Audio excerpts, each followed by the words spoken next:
Jadi sufi-sufi itu ada yang ketat, ada yang sedang, ada yang santai. Tasahul, ada yang tawassut. Sufi yang ketat kayak tadi. Ada orang sombong karena dia punya rumah, disuruh jual rumahnya, sedekahin duitnya. Nggak kuat kan Pak ketemu guru begitu? Ada orang yang merusak dia, keluarganya, disuruh cerain. Kan nggak kuat Pak kita begitu. Nggak kuat, itu thariqat tasawuf lama yang ketat. Ada orang hobi makan minum, dikurangi makannya, dikurangi minumnya. Proteslah banyak ustadz di Sumatera. Karena di Sumatera itu kalau suluk tarikan Naqsyabandiyah nggak makan daging Pak. Ustadz-ustadz yang modus. Sebenarnya dia suka makan daging, makan rendang, makan apa tuh gaji-gaji itu ya, gazebo namanya. Itu suluk apa-apaan, kok mengharamkan daging? Kok kita nggak boleh makan daging? Nafsunya lagi ngomong, nafsunya demo. Orang suluk gak ada urusannya sama nafsu dia. Itu kejadian Pak banyak. Ustadz, selevel ustadz. Bahkan menuduh orang-orang yang sedang suluk itu mengharamkan daging. Tidak, gak ada mengharamkan daging. Taib. Ada yang sedang ini melihat kondisi si murid. Menyesuaikan, kurikulumnya nyesuaiin si murid. Tapi batinnya tetap harus kuat. Kalau tasahul santai. Tasawuf underground, kan sekarang ada ya. Ada tuh ustadznya juga muda juga tuh. Beliau berdakwah di kalangan anak jalanan yang gak kepikiran sama kita dia buat. Sebenarnya jemaah tabligh itu bagian dari tasawuf menurut saya ya. Cuma mungkin tasawufnya sudah ala Syekh Zakaria Al-Kandahlawi, campuran antara tarekat, ahli hadis sama tradisi India ya. Itu tasawuf juga.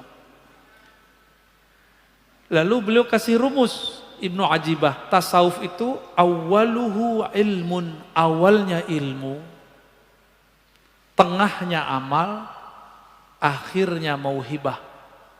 Pemberian hadiah dari Allah Subhanahu wa ta'ala.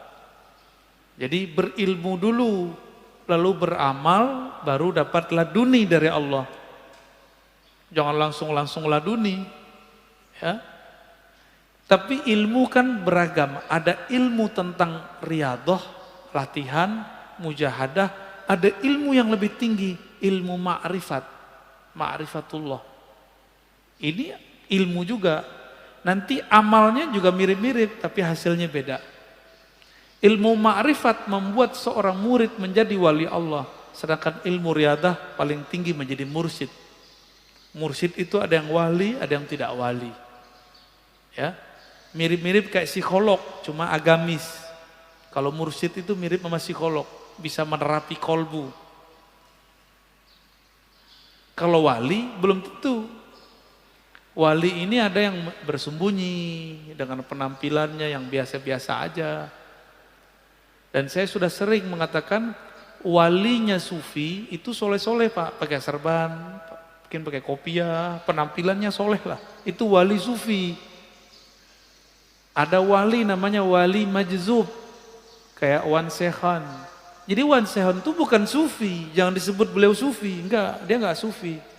Maka tidak ada tarekat sufi yang membuat orang seperti Wan Sekhan. Itu namanya wali majzub. Wali yang kolbunya, ruhnya ditarik oleh Allah Subhanahu wa taala dari cinta dunia menjadi hanya cinta kepada Allah. Maka orang cinta kan kasmaran. Orang kasmaran ya seperti orang gila, tapi bukan gila. Yang faham nggak akan menyebut dulu pikiran. Dan harus diluruskan, Wan Sekhan bukan sufi. Bukan wali sufi, tapi dia wali majzub. Jadi kalau ada orang menuduh, ini nih wali sufi ini gila, dia nggak ngerti sufi itu apa. Wali sufi itu kayak Abah Anom, Tajul Arifin, ya. Kayak Abah Sekumpul, Kayak Mbah Asrori dan ayahnya Mbah Ishaq. Mbah siapa lagi nih? Mbah Ahmad Sukanta di Banten. Nah, itu wali sufi namanya. Syekh Nawawi Al-Bantani. Itu wali sufi, rapih. Enggak abrakan. Kalau wali majzub, ya abrakan Pak. Dan itu bukan sufi. Tidak bisa ngangkat murid. Cuma bisa ada orang khidmah kepada dia, dia dapat berkah. Tapi itu bukan kurikulum tasawuf. Buka kitab ini nggak ketemu namanya wali majzub, bisa dijadiin guru, nggak ada. Jadi seperti Wan Sehon, itu tidaklah dapat bisa dijadikan mursyid. Beliau asik dengan mahabbahnya, nggak bisa. Gimana orang mau berguru kepadanya? Jadi itu bukan wali apa sufi, tapi wali apa?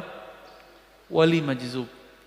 Terus yang ketiga ada wali yang menyembunyikan ma'rifatullah dalam dirinya dengan cara melakukan menzahirkan hal-hal yang membuat orang mencelaknya, disebut wali malamatiyah.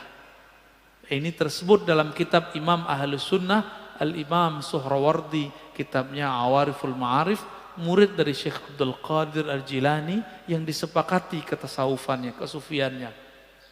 Malamatiyah ini kalau dia ketemu dengan orang yang satu channel dengannya, baru dia tunjukkan baju kewaliannya. Tapi kalau di depan orang-orang biasa kayak kita-kita ini, dia tunjukin yang aneh-aneh Pak, yang kira-kira kita nggak akan mengira kalau dia menyimpan ma'rifatullah di kolbunya. Masa si wali begini gitu? Masa si wali pakai celana pendek misalnya gitu Pak?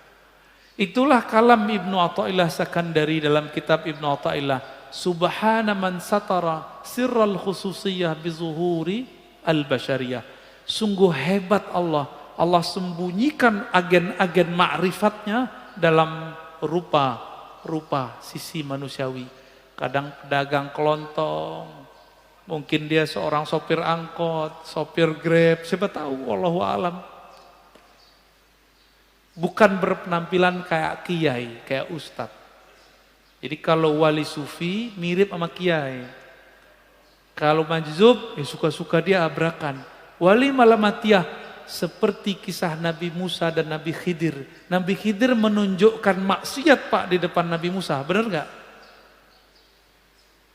Maka antum nggak akan kuat ketemu wali malamatiyah, bisa kafir, mending nggak ketemu. Masalahnya di akhir zaman begini, wali-wali ini kan susah diketahui. Dan besar kemungkinan wali al-ghaus di akhir zaman nanti malamatiyah. Nabi Musa aja gagal Pak. Tapi dianggap berhasil dengan syafaat dari Allah, 3 kali dia ingkar. Benar gak? Nabi Musa bisa ingkar. Loh kita siapa? Kita bukan Nabi Musa. Kalau Allah tidak menakdirkan kita bisa terima, tidak membantu rohani kita, kita bisa nggak kenal tuh sama wali malamatiyah ini. Wali malamatiyah ini punya trauma dengan iblis. Iblis itu dulu namanya Azazil, bertambah ilmu ma'rifatullah karena dia beramal ribuan tahun, bertambah ujub. Dia merasa mendapatkan pengetahuan, bertambah ujubnya, bertambah sombongnya. Supaya tidak terjadi itu, supaya orang tidak mengkultuskan dia, wali malamatiyah ini menghancurkan karakter-karakter sisi kesolehannya. Supaya orang nanti menghujatnya. Di saat ada orang menghujatnya, disitulah dia kemudian tidak ujub. Itu malamatiyah. Itu bukan sufi loh ya. Jadi yang sufi yang pertama aja. Kecuali si malamatiyah sudah diperbaiki oleh Allah lahirnya, baru dia nanti persis kayak sufi. Kapan itu kita nggak tahu ya. Dan di akhir kata Imam Zarruq, definisi sufi ini tasawuf itu banyak. Tablugh nahwal alfain, beda imam, beda pengalaman. Kira-kira ada sekitar 2000 definisi tasawuf. Namun semuanya berpulang kepada satu hal. As-sidqut tawajjuh ilallah. Kesungguhan, kejujuran, kebenaran bertawajuh menghadapkan diri kepada Allah. Jadi itulah awal dari doa iftitah, wajjahtu wajahiyah. Itulah tasawuf. Supaya mencapai wajjahtu bisa jutaan cara. Itulah namanya tarekat sufi. Jadi tarekat sufi itu bagaimana koneksi si hamba saat mengatakan wajjahtu wajahiyah. Tadi waktu baca doa iftitah nyambung nggak kepada Allah? Enggak kan? Karena belum punya torikotnya. Ya, belum punya sidqut tawajuh. Lisannya ngomong, kolbunya nggak ngikut. Yang disebut sidik, lisan mengatakan wajah tuh, kolbunya langsung berkiblat kepada Allah Subhanahu wa ta'ala. Berdasarkan itu, kata beliau, apapun kata orang tentang kezindikan tasawuf itu bersumber dari kebodohan mengenai hakikat tasawuf. Ya, jadi tolong sama-sama kita luruskan pemahaman ini. Ya, kira-kira itu.